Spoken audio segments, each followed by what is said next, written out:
Hey everyone, Lincoln Cowley here. Well, tonight we are going to be reading the book called Watership Down, Pipkin Makes a Friend, because it was written by Diane Redmond and it was seen on CITV. Well, let's get reading! Watership Down, Pipkin Makes a Friend by Diane Redmond. The rabbits hopped into the bean field and quickly took cover under the big floppy leaves. "This looks like a safe place to rest," said Hazel. "Good, I'm worn out," groaned Hawkbit. While the bigger rabbit settled down for a nap, Pipkin hopped off after a toad. "Don't go too far," warned Hazel. "Look, there's Pipkin chasing a toad."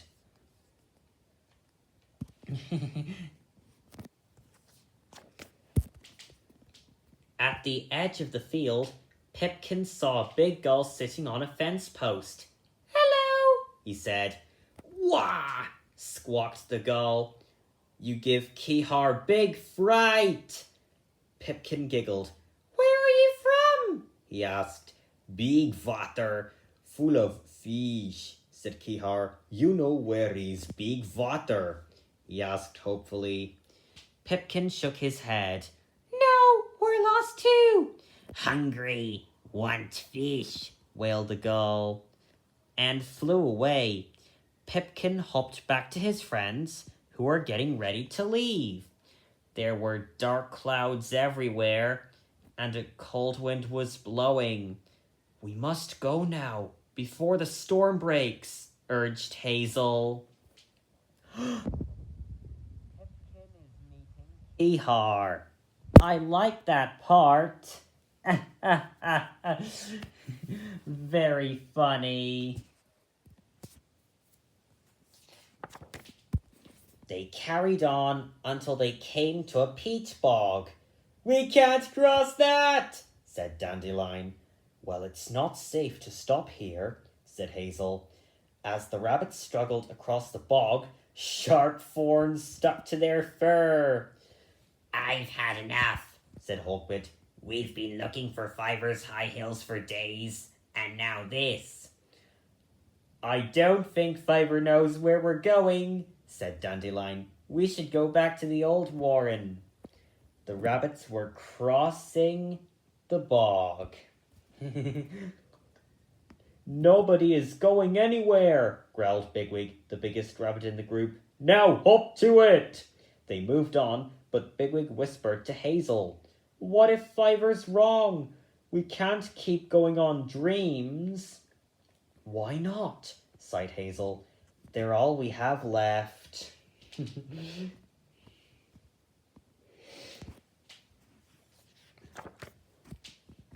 As evening approached, the rabbits were crossing a moor where light mist had gathered. Fiver was tired and hungry. He tripped and landed in a puddle where he sat shivering. "Come on," said Hazel. "The high hills can't be far now." Fiver's wet because he was in the puddle. "I'm scared that there won't be any high hills," said Fiver. "Don't say that. You saw them," Hazel reminded him. "Yes, in a dream," said Fiver. Hazel smiled. "If we stop believing, we're lost." The rabbits kept on going on their journey to the high hills. Suddenly, Bigwig stopped. "Hazel!" he gasped, pointing straight ahead. "Come here!" The mist had cleared and a shaft of sunlight shone down on a faraway group of hills. "Fiver!" said Hazel. "Look, the high hills!" Fiver gazed at the distant landscape. "They're real!" he cried. "Hazel, the hills are real!" Hawkbit and Dandelion looked on happily. You were right, lad, said Bigwig. You were right all along. But the high hills is very far away. And it was a long journey. Close by, there was a small farm with a barn, paddocks, and a vegetable garden. Said Blackberry. I can smell cabbage. I'm starving, said Hawkwit. I could run to the high hills on a belly full of carrots, laughed Bigwig. What are we waiting for? Just a minute, warned Hazel. There may be dogs or cats or man down there. I don't care. I want some lettuce, said Dandelion. At least wait until dusk, Hazel suggested. It'll be safer. Bigwig nodded. All right, he said. The rabbits were sniffing the rabbits were smelling flayra from a nearby farm.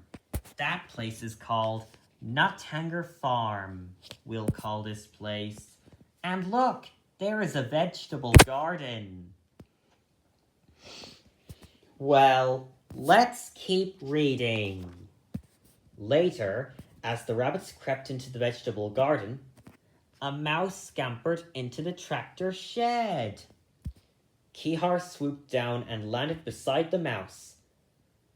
Hello, Hanya. Want fish? Hannah stared at the bird. You can't keep stealing the farm cat's fish, she said. The gull squawked sadly. Kihar hungry, Hannah sighed. Follow me, but this is the last time. The cat's bowl was full of sardines. Quick, eat, the mouse whispered. The cat's not here. But the cat was there. She was sitting on the tractor, her tail flicked crossly. With a leap, she sprang through the air and landed on Kihar. Rah! She spat furiously. There's the cat who was coming to get Kihar and Hannah.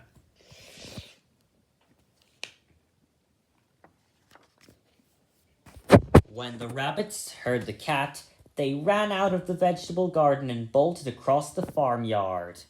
As they passed the shed, Pipkin ran slap bang into Hannah. Run, run, she told him. The cat's got Kihar. Kihar, said Pipkin. He's my friend. I must help him. And the young rabbit hopped into the shed. Pipkin, cried Hazel. Come back. The rabbits are chasing Pipkin and Hannah around the barn.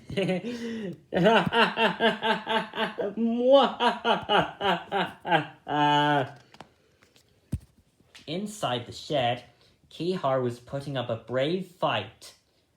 Come on, he said. I'm not frightened. The cat slashed at the gull and drew blood from his wing.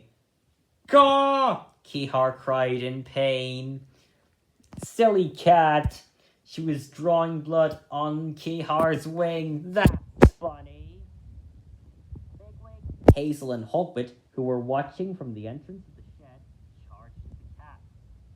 Yow! She howled as she went flying through the air and landed with a crash underneath a pile of flower pots. Whoa!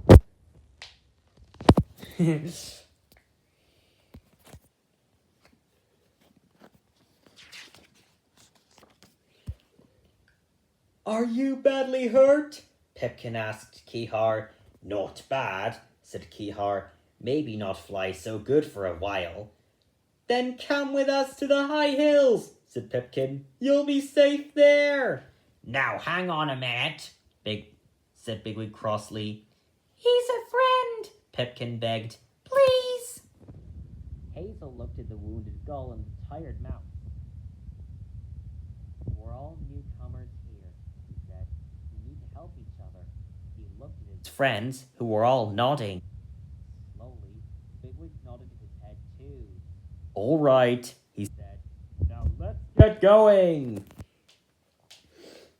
Hannah and Kihar asked the rabbits that they could take them to the high hills. Then let's go! Led by Kihar, who flew low beside them with Hannah on his back, the rabbits traveled through the night. Finally, at dawn, they reached the foot of the high hills. "They're big," gasped Hawkwit, pulling himself up the steep bank. "We're nearly there," said Hazel. "Look, the rabbits were climbing up the hill."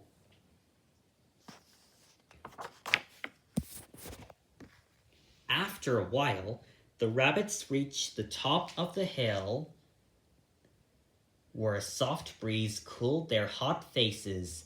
Fiver smiled as he gazed around. "This is the place, Hazel," he cried. "This is where we'll begin again." "It's called Watership Down," said Hannah.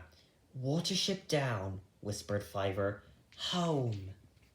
They made it to the high hills.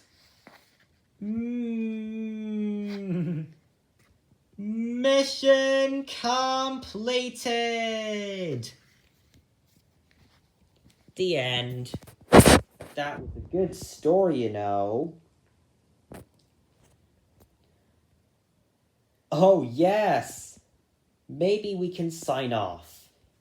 For me to say, so sign up, give a thumbs up. Thank you for watching. Please subscribe, and then peace out and goodbye.